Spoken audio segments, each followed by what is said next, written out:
Welcome to another episode of Exploring Prosperity. Today, my guest is Ram Ahluwalia of Lumida Wealth Management. Ram's a high-energy markets guy. He keeps his eye on domestic and foreign markets and economies and searches for counter-consensus ideas that can actually pay off over the longer run. I think you'll enjoy what he says about the markets for the next few months and quarters and ideas that we both came away with from a conference that we attended together and some of the other things that went on this week. I hope you enjoy the episode.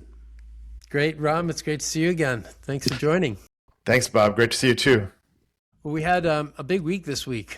You did a great piece about OpenAI that I definitely want to highlight. And then we attended a conference together in Dubai, which was very interesting. There were we could talk about some of the takeaways there.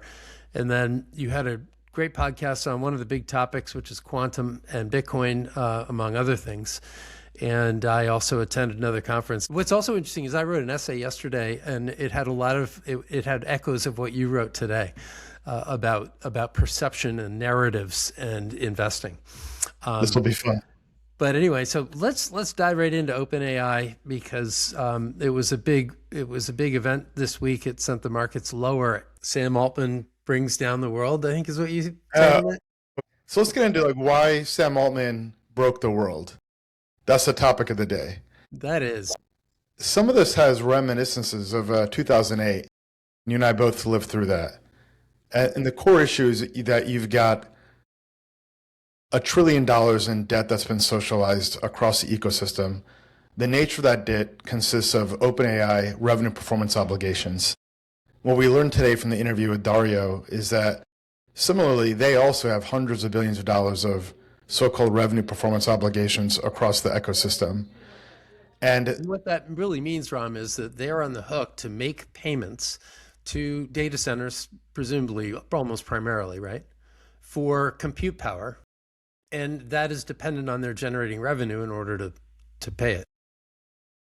Exactly. They have to pay for it either through revenue or from raising capital. Now, let's do some math. OpenAI CEO Sam Altman said that they've got $1 trillion in such quote-unquote committed obligations. Now, committed obligations is the same word as debt. You have to honor your contract on pain of default. And they close the year with $23 billion in revenue. Not free cash flow, revenue. That's just top line. They got to pay for salaries, which is a significant driver of their cost also. So even if you're incredibly generous to their forecast, suppose you say they triple their revenue, suppose you say Anthropic does it also, there's not enough to meet their obligations. Now, these obligations are through the end of the decade, but you have to believe that these companies get to hyperscaler status, like $1 trillion in revenue by the end of the decade. It's not mathematically possible for more than one to do it. And you have these other issues, which that you have a freemium model. Google's charging zero, Meta's charging zero.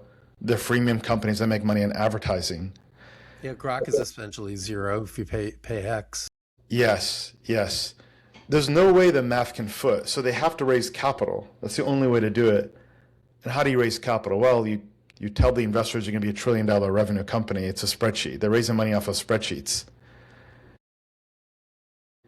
What we're already seeing now is that Gemini is growing at a much faster rate than even OpenAI.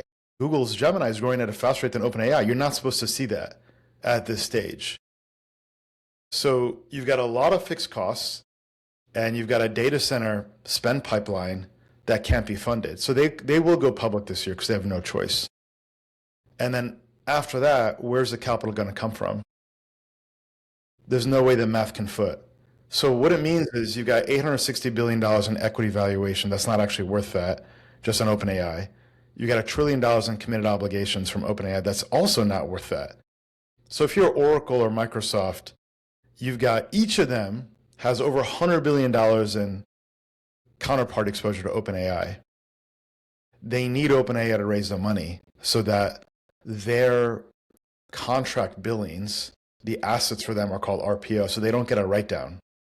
And if you get a write-down, it impairs your equity. This is why when Microsoft reported, And they said they got over $400 billion in revenue performance obligations, 48% of which is linked to OpenAI. The stock dropped 10%. And this is also why Oracle raised $25 billion, not only in debt, but also equity capital. This is what we saw in the 2008 crisis, by the way. I'm not saying this is the 2008 crisis. I am saying that you've got bad balance sheets in tech companies. Or echoes of it. Yeah. Yes. Yeah, it's funny because, as you pointed out, it's not a balance sheet item. In the old days, it was. So you could see it, and but not this time. And this was the week where you could see it. It was revealed through that Microsoft earnings report. Let's play it out a little bit, because if it does seem, let's take that on face value, that the revenues can't possibly be raised by any single AI, even if there was only one, but we have multiple. And so the revenues will fall short. What winds up happening? Do these companies, as OpenAI, become absorbed by the data center companies, the hyperscalers? This show is being brought to you by our sponsor, Truflation. Professional investors and economists, and probably any casual observers, know that government inflation statistics are only an approximation of what real inflation is.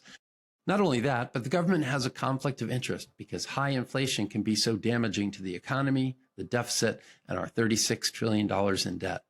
Truflation collects over 80 million pricing data points. Most are updated daily to reveal inflation with precision for asset managers, governments, companies, and the general public.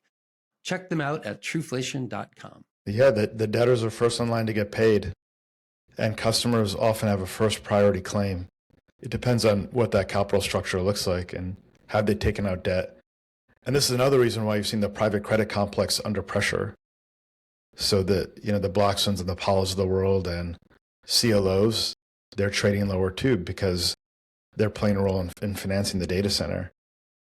But yeah, look, if OpenAI goes public and Anthropic goes public, the stock starts selling off immediately. I mean, I'm being offered access to buy OpenAI stock at a bargain of 20% discount to this 860 billion valuation. What kind of nonsense is that? What's the real price? What's the real price? Who's the seller on the other side? Ram, before you write that check, I would have a conversation with yourself. I know, exactly. I'll be the first to pass on that. Here's another fun fact. I had a lunch with two SPAC bankers in New York. They're doing frontier stuff, highly thematic concepts. And they said, yeah, our buddy had a banner year last year. I said, what did he do? He said, well, he was organizing OpenAI SPVs. He was brokering, like tens and tens of millions of purchases and sales. Who do you think is selling? Who do you think is selling? It's people close to the company. It's early players, insiders, as it always is.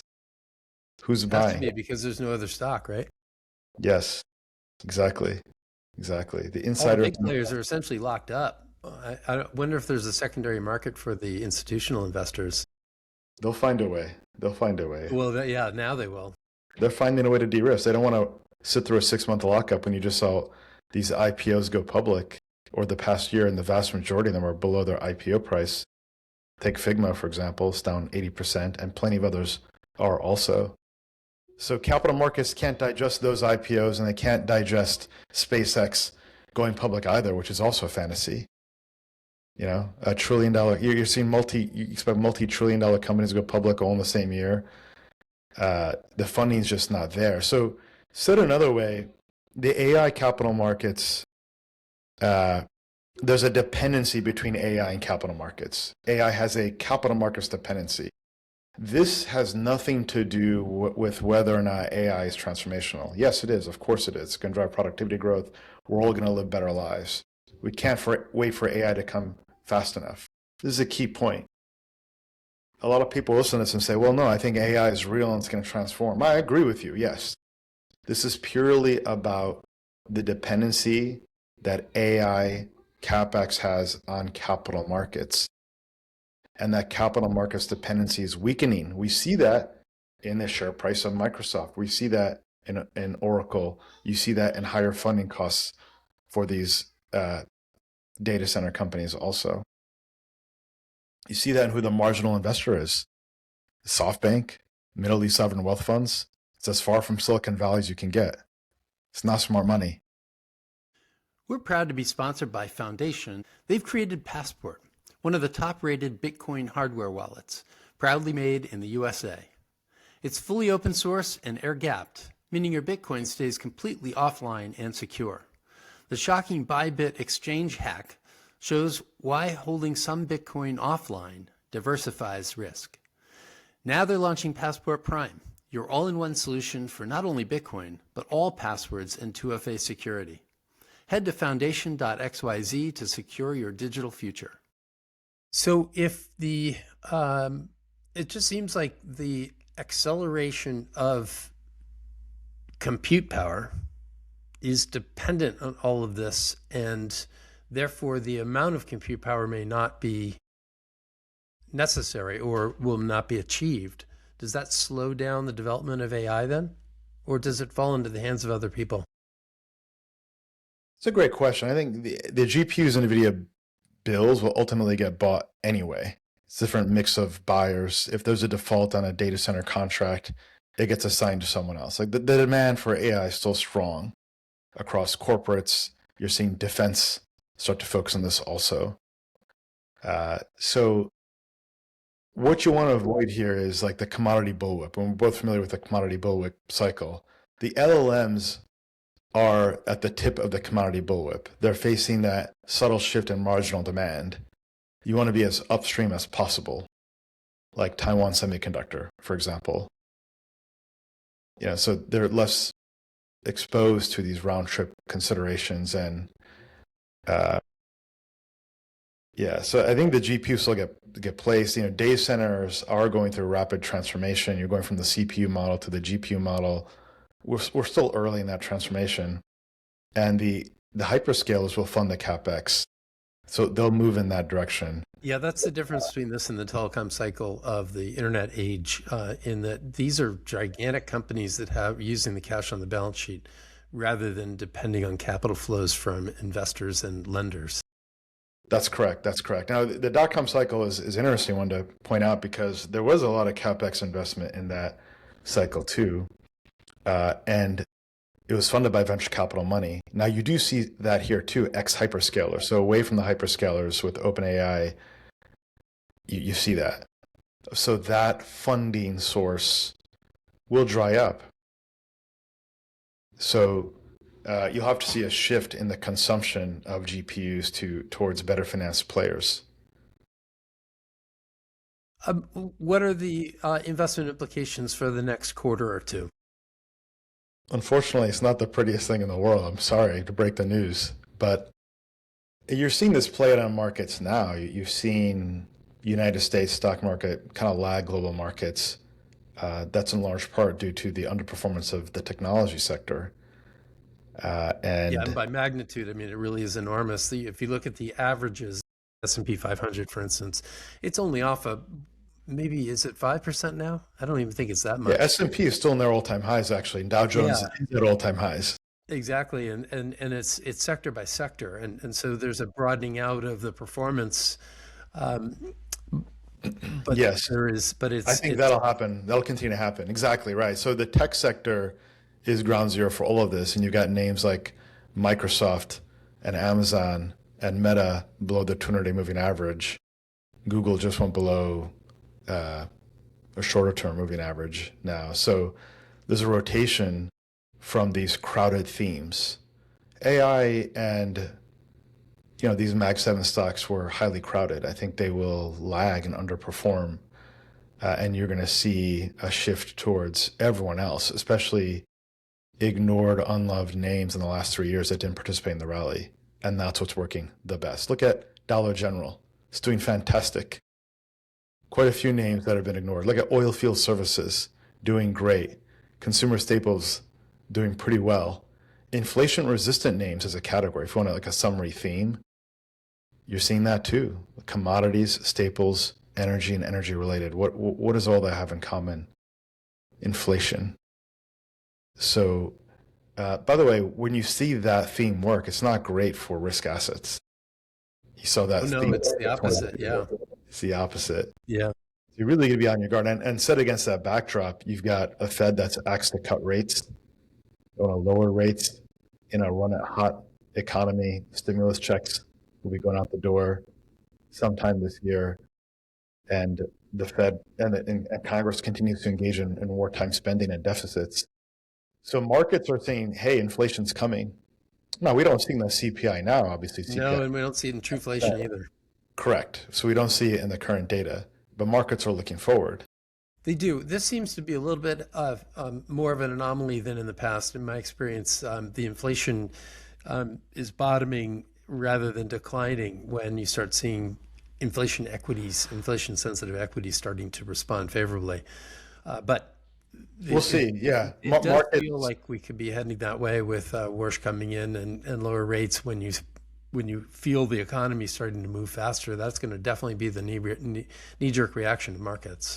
Yes. Markets oscillate between fear of growth slowdown or fear of inflation. It really doesn't have the middle speed. So it's either we're running too hot or we're having a slowdown. And right now, markets are starting to discount a higher inflation trajectory. Now, of course, AI is deflationary. Go ahead. Yeah. Mm-hmm. So are those sectors should continue to be okay if in this AI decline? I believe so. That you're talking about. Yeah, we are significantly overweight. We're overweight energy, oil field services. Yeah, I mean, the overall S&P actually may be able to hold in and continue to rise. I think the S&P finishes higher. Yeah, I think S&P finishes higher this year, correct, at year end. There's correction risk, I would say, in the first half of the year, though. That can happen. Because we haven't had a really real correction for a while. Correct. Now, in tech, you've had a correction. You know, we're maybe some halfway through this, perhaps more. Also, that's a good sign. And, you know, the VIX is at 22, so lots getting priced in here. But I would expect that tech continues to lag, right? QQQ is the worst category year to date as compared to the Dow Jones, which is the best. So we've gone from zeros and ones to the physical, the Dow, industrials, value, free cash flow, dinosaur. And energy. Yes. I would expect that continues. I would expect that certainly continues. Yeah, I think so. I think the energy. Yeah, I think that we're going to the overall global economy should be chugging along just fine, and energy should be responding, especially because you do get this AI. There's still going to be an AI build out, and there's still going to be a growing amount of electricity needs in the near term. Materials are doing well also. So there's plenty out there that's doing well, but you hit the nail on the head. It really is about broadening. It's these sectors that haven't done well in the United States in the past are doing great now. Look at small caps. Small caps are outrunning these categories, and also international names are outrunning the United States. Well, there's an interesting on the software stocks. I attended a conference this week where Cathie Wood and Dan Ives were saying this is one of the best opportunities to invest in software stocks in history, and Cathie Wood likened it to COVID decline, and Dan Ives just said, the future is technology driven, and it's going to be a much better world, and all these companies are going to be leading it. And we have the other side of that from the All In podcast with Brad Gerstner and team last week, talking about how software is highly vulnerable, and then the more alarmist Jordy Visser, who's out saying that software is really, it may be embedded in the large companies, but no one's going to need it in the small companies, and AI can really replace it pretty rapidly. It sounds like you're a little bit more on the side of let's not bet too heavily on the software names for a while. I think there's a bit of truth in each of those. Let's go through that. So I was in the bear camp on software like 2 years ago, and I saw Midjourney come out, and I said, you don't want to own Adobe, and you don't want to own Salesforce, because why can't you dream up a dashboard and have an AI spin it up on the fly, and now you're productive again? So I believe that view is priced in at this point. And over the last few weeks, I've bought HubSpot and I've bought Salesforce and even Adobe but many names are still quite expensive, and there's still a lot of share-based compensation out there. MongoDB is very pricey. It's not a COVID bargain. That's just not the case. COVID, you back up the truck and you go, because the value screams off the page. Remember, like when oil was at $0 a barrel? Negative, wasn't it? Yes. Yeah, you could throw a dart and buy something and you did extremely well. These are not COVID bargains. That's just not true. Figma is down 80% from its IPO. Its forward PE is 100 times. 100 times. So you have to be very selective here, and we could still be early. It's great when you see the entire theme cheap and on sale, like you saw in the so-called banking crisis of March in 2023, when all the banks were cheap and it was too much fear. You're starting to see some of that now in payments, although it's a very crowded and intense competition, but those are cheap. Like you can see the free cash yields are just very high across the board. We don't yet see that in software, just to be clear. So at best, it's a mixed story. Now, will AI totally disrupt software, make it go away? No. AI has to comply with HIPAA regulations, personally identifiable information. Good luck spinning that up. A lot of these software businesses have real moats and switching costs. That's right. I mean, especially for large corporations. The reality is that what you talked about, you can put together a company using agents and run a large company by yourself these days. You can do that. But the large companies, the changes like this don't happen overnight. There are people that can adapt these agents quickly and run extraordinary capabilities with very little input, and they do not need software companies. But the world so far has an embedded software demand that isn't likely to go away. But the growth is probably what Brad Gerson was talking about. You're watching the growth part of it. Yeah, I agree. Enterprise requires more sophistication and tooling. That's an installed base. Switching costs are high. The enterprise is going to focus on how do they create more value for the customer. Even small businesses, I'm not even sure that just because they can vibe code a solution that they will. We have 24 employees here. We have 9 of which are engineers, and we're not doing that. In fact, we just signed up with HubSpot 3 weeks ago because our marginal use of an engineer's time is on creating value for the customer. It's not on cost mitigation. It's always about value maximization. You're willing to pay for value. If HubSpot costs me $25,000 a year, that's cheaper than the use of the engineer's time. I'd rather have the engineer focused on creating something valuable. I don't need the management oversight either. Is my time best used in managing some vibe-coded CRM? No, that's not the case either. Well, there were 2 people that pointed out that the Bitcoin chart has followed software very closely over the last year or 2. So no, I agree. I think there is some correlation there. I know there is, but I think there is some causation between software and Bitcoin. I call it the West Coast Tech Bro portfolio, aka Chamath portfolio. I'm just kind of having fun with this a bit, but people tend to own similar assets in concert. So they're owning Bitcoin, they're owning software stocks, they're owning Tesla, Palantir, and they're rising and falling together, not perfectly. Software and Bitcoin is more like a 2016 to 2020 West Coast kind of thesis. When you see pressure on one part of your portfolio, if you have levered exposure, you've got to sell and you've got to de-risk and you got to sell whatever you can. And that's the kind of dynamic I think that's happening here. So I believe that there is a shareholding base that owns both of these assets. Right. So Satoshi conference is a fascinating conference. A lot of thoughtful investors, venture funds, crypto natives. Yeah, a lot of discussion around AI, also Bitcoin, of course, and longevity. There was probably the most interesting meeting I went to was what would Satoshi think?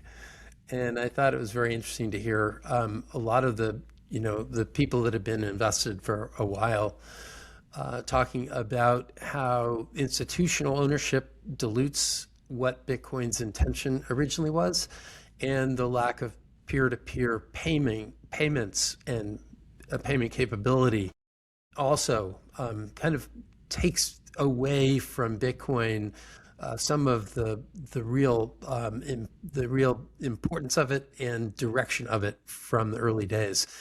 And I noticed that these are perceptions about Bitcoin more than the Bitcoin itself, which doesn't change. I agree. I think Satoshi would be disappointed. He'd be disappointed for a number of reasons. One is the original papers called electronic peer-to-peer cash. One. Two, now we have the rise of stable coins, and stable coins are playing that role. The other is crypto has essentially become the next generation of fintech. What can you do with the blockchain? You can move value trustlessly. You can borrow, lend on chain. You can tokenize real world assets. You have a ledger. These are the functions that banks and clearinghouses perform. So when I say that it's become FinTech 3.0, it also mean that it's fallen under the classic regulatory framework as well. So that is really antithetical to the crypto anarcho-capitalist William Gibson neuromancer cyberpunk vision of crypto, which Satoshi was a part of. Being fully anonymous, for example, would be incompatible with a KYC AML regime.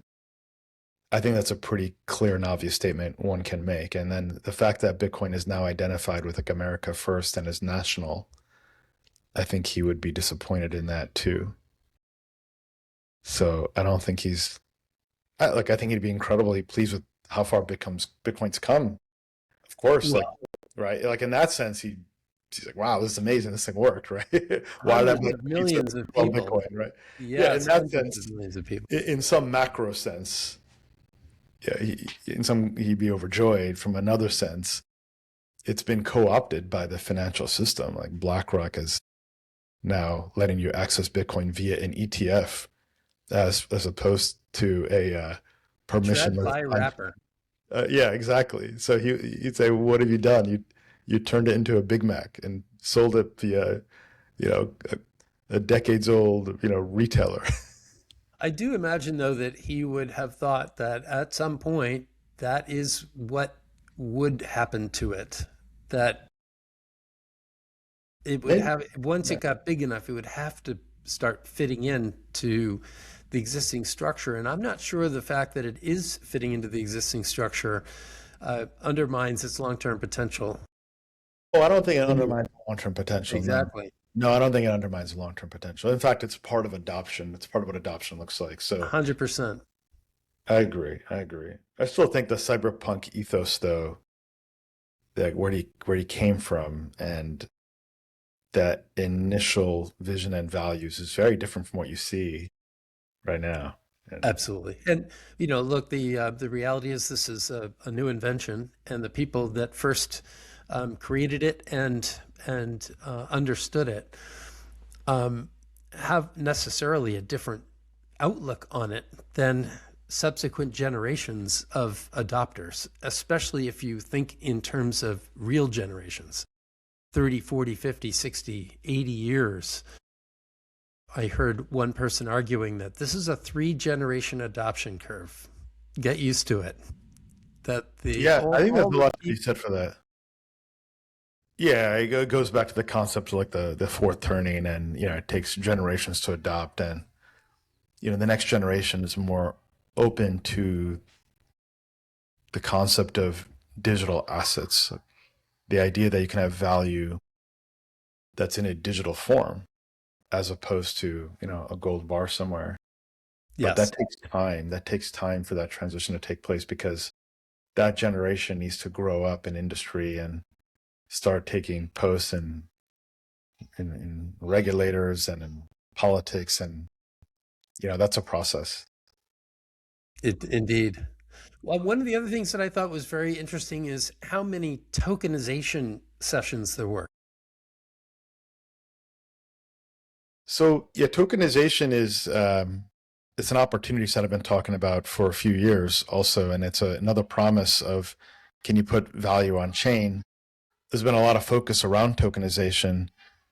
It does have a lot of promise potential too. That said, it's also been co-opted by the legacy players, the DTCC, BlackRock, JP Morgan's tokenized, different money market funds. So, and they've got distribution, they've got customers, they've got compliance. They're moving on all this stuff. And it seems like they're well positioned to capture a lot of the economics from this too. So I feel like the crypto crowd has failed to focus on the underserved opportunities around tokenization. That doesn't mean tokenizing public equities and securities so you get 24/7 trading.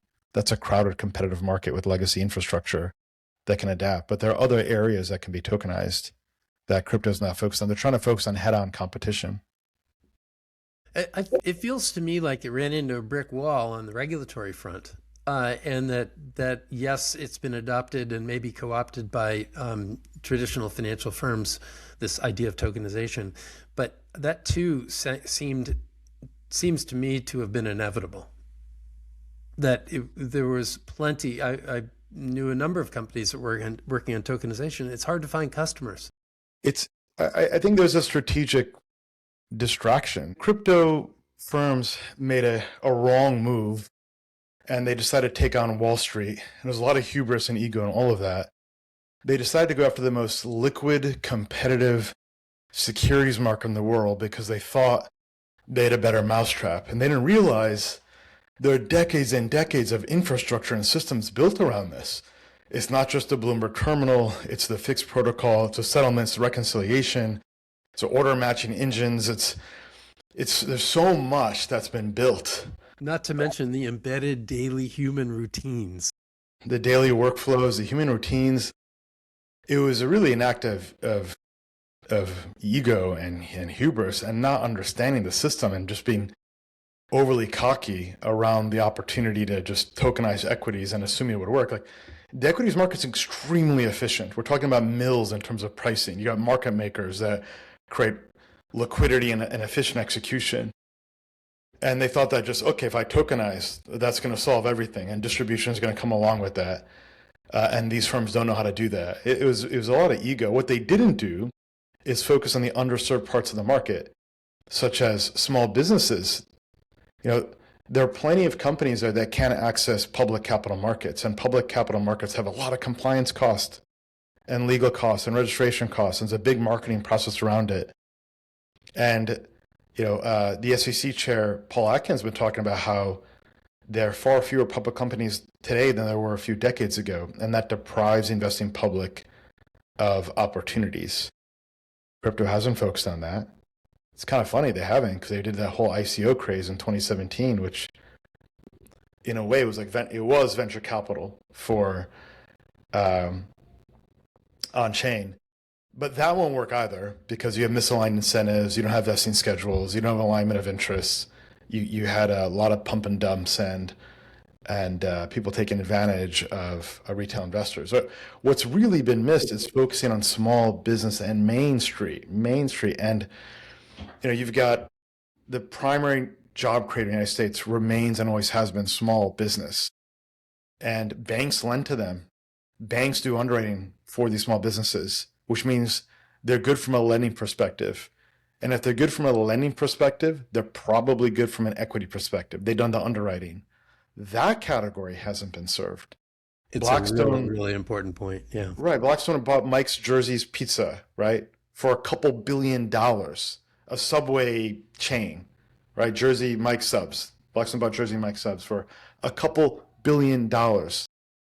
Chick-fil-A is a multi-billion-dollar private company. So is Trader Joe's. There are other real businesses out there that can't get financing. They can't get equity capital. You would think that this tokenization market would have focused on that underserved segment. They haven't. So Good. Yeah. As an aside, it wasn't just Fred Atkins, it was also Jay Clayton, who I listened to speak many years ago. And he said the number one problem is that we have this, we don't have enough public companies. We don't have companies wanting or needing to go public. And the private equity has crowded out the ability of the average person to own a stock in a growth company and compound their net worth over time. It started with Arthur Levitt, my friend and mentor. He's a Lumina investor too. He was writing an op-ed in Wall Street Journal about this. And let's talk about that now. It's like, what, is more of the value creation happening in private markets? Yes and no. On the one hand, you're seeing valuations for a company like Stripe go to $130 billion in private markets. This is kind of fantastical stuff. The idea you can have a $130 billion private company that's venture backed is just, it's a modern phenomena. It's a last 5 years phenomena. It's not a healthy thing. I think it's just a bubble in venture capital. That's really what's happening here. And you've got 540 crypto VCs that are out there, for example, little case study one, and you've got maybe 10 protocols that matter, and maybe 10 to 15 businesses that matter, which we all know, we can name them, maybe even less than that. That doesn't make any sense. And you look at a self-correcting mechanism, I would expect. You're seeing the self-correction happen now in crypto asset prices and DATs. Exactly. All in bear markets now. Circle's stock tanked after the unlock. Tether is walking down the valuation. And look at what happened when Brex was acquired. Brex was bought by Capital One in a take under valuation of $5 billion. They raised in 2021 at like $12 billion. And you get 20% inflation between now and then. That's not a good outcome. So every payments company that's publicly traded is in a significant bear market. Adyen is down 20% Friday of last week, and it's down 60% since 2021. And yet Stripe went from 86 billion valuation to 130 billion valuation. That's just a made up number. I think these companies are overpriced, and the VCs need those companies to maintain high private market valuations so they can raise money for the next fund. It is really unethical. The LPs in this stuff, Harvard universities, endowments, there's some LP there. Why are they doing it? Well, one, they get to show a mark that's going up, even though it's not a real mark, and they're going to pay the consequence in 10 years when it's someone else in their seat. It's not their money. It's other people's money. You know what Milton Friedman said? The worst quadrant to be in is when another person is spending another person's money. There's no accountability. There's no alignment. That's what's happening. And there's also a big social aspect to this. Show me a top VC that doesn't have an annual conference where the LPs get to meet the founders and they're part of this big social club. That's what it is too. And they get to feel informed. They're actually consuming quote unquote insight or innovation content and experience by paying egregious fees for these massively overpriced companies. They just listen to a podcast. A lot cheaper. You get the same takeaways. and you can listen to all of them too. I guess you just can't meet them and shake their hand on a podcast. That's all it is. That's all it is. It's folly. It's the folly of human nature. Well, while we were in Dubai, there were a number of sessions on quantum computing and the risk to Bitcoin and crypto. And this week you happen to have co-hosted a podcast with Nick Carter, who has done a terrific job of scaring everybody about it. It may be providing a wonderful service to the world, and it may not be. I am curious what you learned from Nick the other day. I mean, he really, for our audience, he wrote a few different essays that were enormously well researched, and he came away from these feeling that Bitcoin developers need to start the process of developing a protection against quantum computing, which threatens to expose private keys of a large number of addresses, particularly old ones that haven't had any keys moved.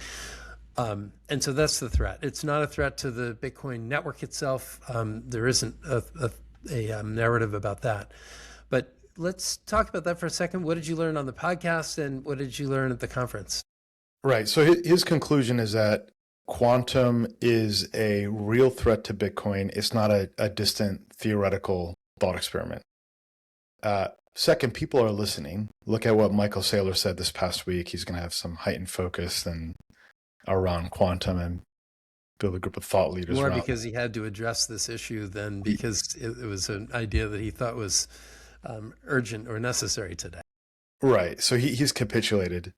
And third, look, if you have an expected value on this left tail scenario where quantum cracks the private keys and the value of Bitcoin is very low in that needs to be discounted into markets. So that's I believe it has been. In the conference I attended this week, it was somebody who's very involved in the institutional market said a year ago they received 5% inquiries about quantum, and none of them considered it a tail risk. That was 30% a few months ago, and this person suspected that it might be 50% or higher today, and I would guess it is higher today. And that in an institutional framework, you're going to run a bear case scenario, and that bear case scenario of 0 or near 0 now has a legitimate allocation of probability where it didn't a year ago. Right. What institution wants to look stupid for buying Bitcoin ahead of a quantum, event? It's a significant issue. It is. I've been thinking that all along, and most people were not. And before Nick wrote about it, Bitcoin was off, and I was hearing more and more about it. And so what's your takeaway on this? I think crypto's in a bear market, Bitcoin's in a bear market, along with other animal spirit names and other high beta names. And you need to see where we are, maybe around the fall. Maybe it'll take time for things to settle. Once we identify the problem, people can start to focus and address it. I think they will. So we'll see where we are. We'll revisit it. It's a very gnarly issue. It's an extremely complex issue. Now, suppose you have a new framework, a quantum-resistant Bitcoin. You need some transition process for everyone. Suppose Satoshi doesn't do the required set of steps to transition from the old to the new, whatever that might be. Then his private keys under the legacy framework would be at risk.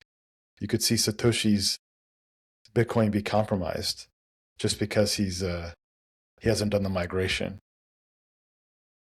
There's a lot of issues like that. That's the risk right there. Yep.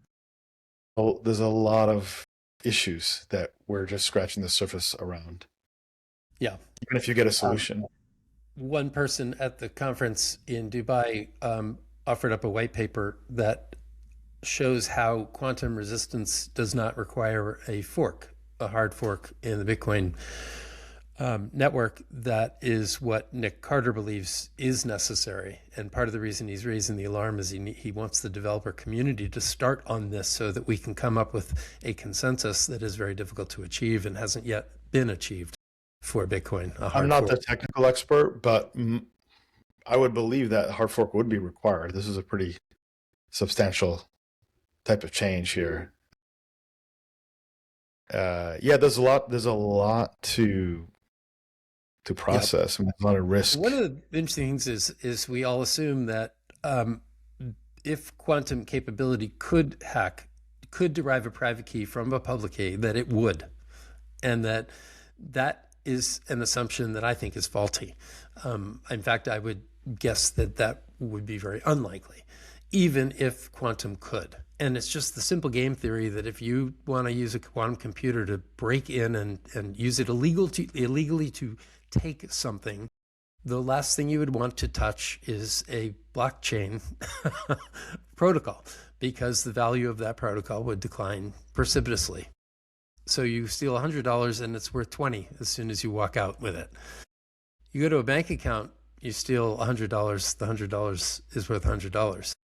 So, and that's the illegal use of quantum. But if you and I had a quantum computer, we would look at those two universes as infinitesimally small compared to the virtually infinite profits that we should be able to generate by applying our new technology in a legal way, by either creating new companies or even easier by just leasing that capability out to large industries or governments.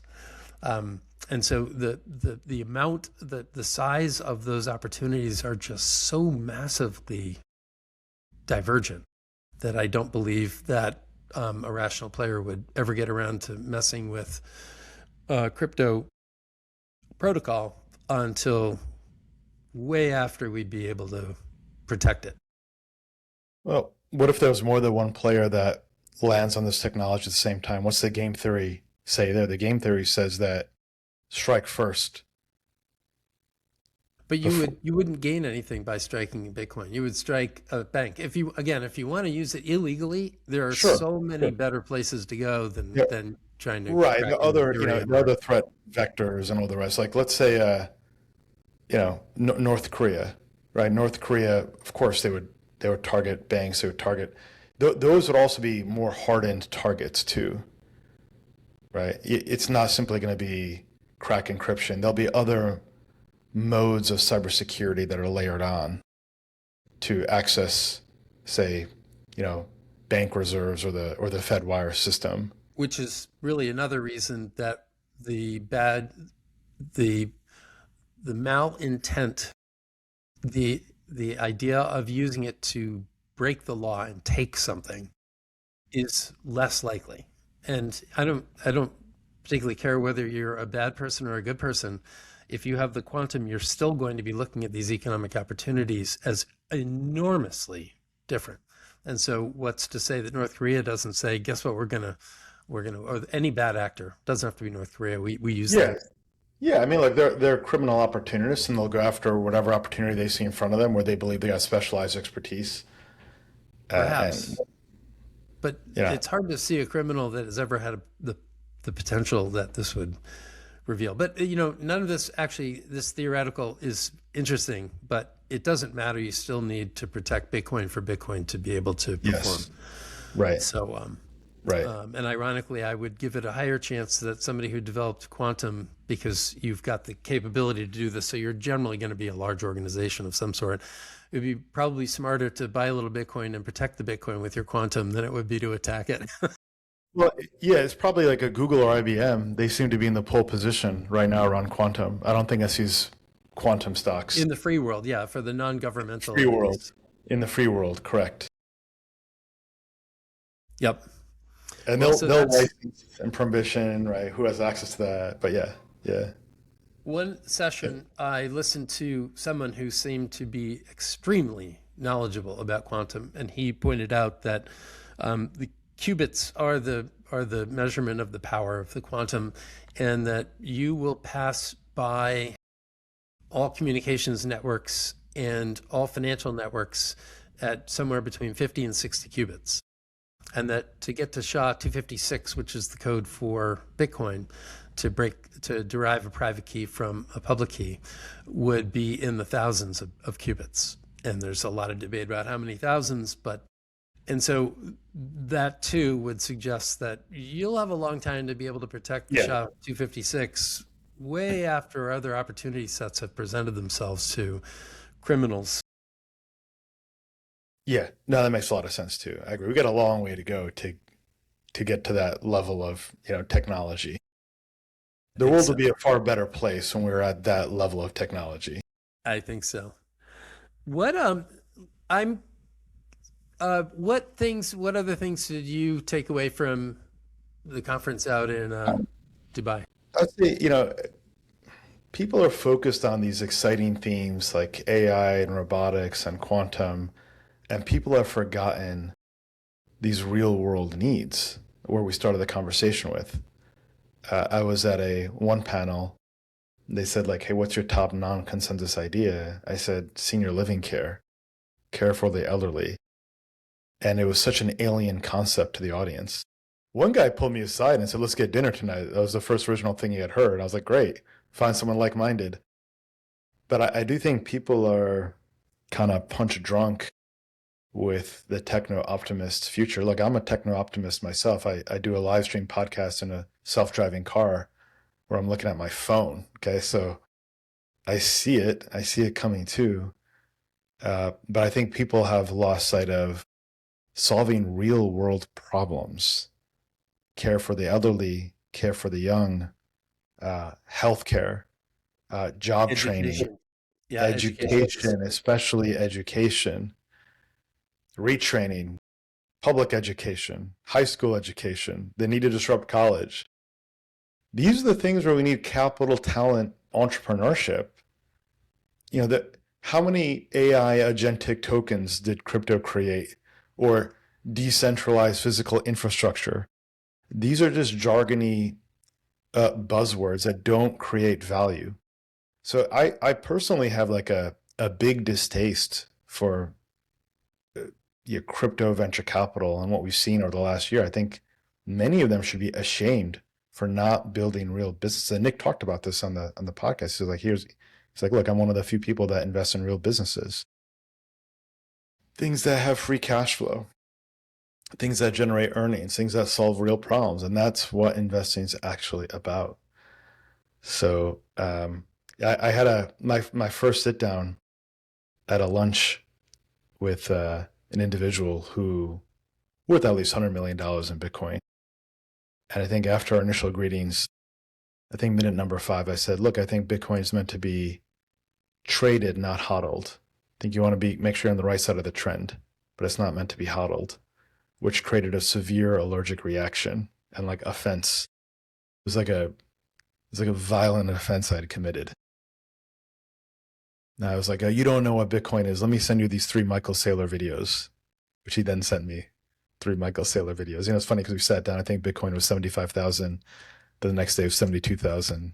We left the conference with 65,000. It's kind of a funny backdrop to all of this. Ram, what I noticed there was that while it was declining so rapidly, it never came up as a subject. People they weren't talking about it. That's exactly where I was going next. So I think, there's this concept of like the frog boiling in the water. It's just fine here meme. We've seen that meme, the guy in the burning house. I'm not convinced the bear market has concluded. That doesn't mean you don't get a violent bear market rally, but I don't see despondency and fear. I see disappointment. And people are still very like tribal about their position. And I see that in other markets too. I see it for people holding Palantir stock, which is in a major drawdown and bear market. I see it for people holding Robinhood stock or SoFi stock and all these high beta names that were just really online Twitter community pumps. All of them led by a tribal leader. It used to be, you have the modern prophets now, right? The prophet of Michael Saylor, the prophet of Palantir. This is KOL from all those. There's like Tom Lee, there's Kathy Wood. And my view is that all of these KOLs will lose significant reputation this year, that their followers will get hurt. They will jump off the cliff like lemmings, buying the dip that keeps dipping. It's the general pattern I'm seeing play out right now. Show me a KOL that's not on the right side. They're all defending, right?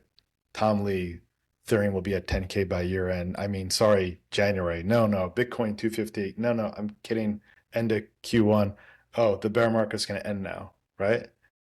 This is the nature of markets. It's kind of so that the tribalism and it's just fine here. Remember, there's a debate we saw online between a fast growing KOL. His name is Amit.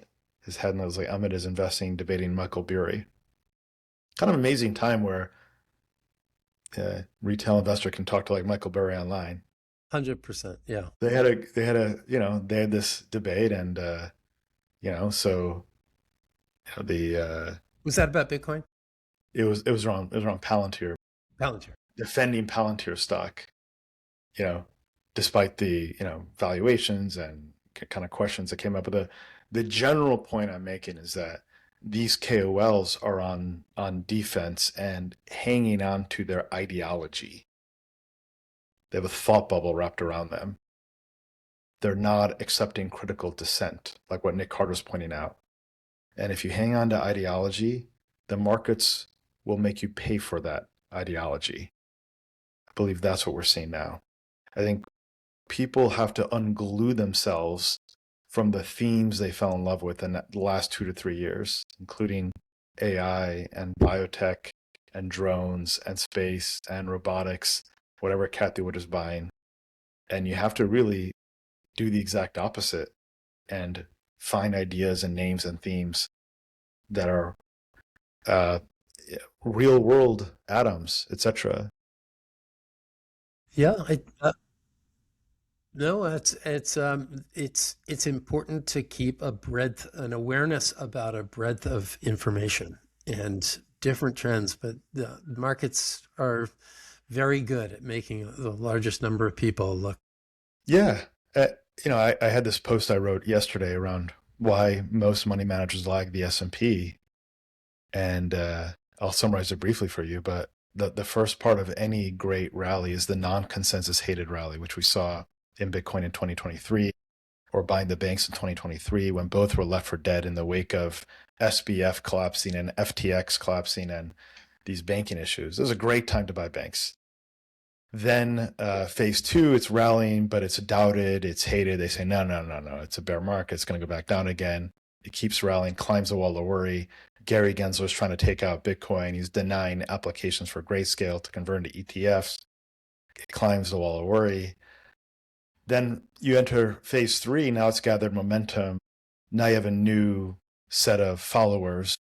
These are paper-handed followers, though, but they're still new followers. So you get RIAs, you get ETFs launching, you get people talking around the Thanksgiving table.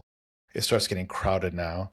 Then now the original buyers, they start selling here because they look around the table and they say, wait, my grandma's buying Bitcoin now. She doesn't understand any of this stuff. What am I doing here? I don't want to be in this boat. They start selling. Then phase four happens. And then you get the dip that keeps dipping. People look at the fear and greed index and it says fear, fear, fear. When I bought before, I made money, but most likely the new buyers looking at that and they weren't buying before because they weren't in it before. So they start buying it. Then they start buying on leverage. They'll make their money back on the bounce and they'll delever then. And then they blow up. So they lag. In fact, we're actually seeing this happen now. There's a Hong Kong fund that was levering it, purchase of Ethereum on the way down from 4,000, 2,000. They've had to delever and liquidate. And when that asset price bounces, they have to delever some more because their LPs are going to demand their capital back.